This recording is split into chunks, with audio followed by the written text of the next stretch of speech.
بسم اللہ الرحمن الرحیم، اللہ کے نام سے جو رحمان اور رحیم ہے۔ ان الذين آمنوا وعملوا الصالحات واقاموا الصلاة وآتوا الزكاة لهم اجرهم عند ربهم ولا خوف عليهم ولا هم يحزنون۔ ہاں، جو لوگ ایمان لے آئیں اور نیک عمل کریں اور نماز قائم کریں اور زکوٰۃ دیں، ان کا اجر بے شک ان کے رب کے پاس ہے اور ان کے لیے کسی خوف اور رنج کا موقع نہیں۔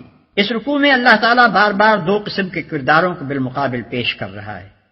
ایک کردار خود غرض، زر پرست، شائلاق قسم کے انسان کا ہے، جو خدا اور خلق دونوں کے حقوق سے بے پرواہ ہو کر روپیہ گننے اور گن گن کر سنبھالنے اور ہفتوں اور مہینوں کے حساب سے اس کو بڑھانے اور اس کی بڑھوتری کا حساب لگانے میں منہمک ہو۔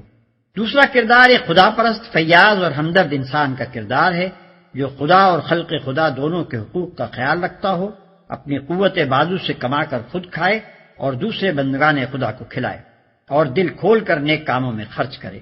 پہلی قسم کا کردار خدا کو سخت ناپسند ہے۔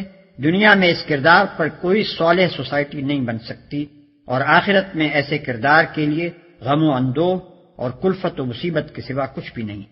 بخلاف اس کے اللہ کو دوسری قسم کا کردار پسند ہے، اسی سے دنیا میں صالح سوسائٹی بنتی ہے، اور وہی آخرت میں انسان کے لیے موجب فلاح ہے۔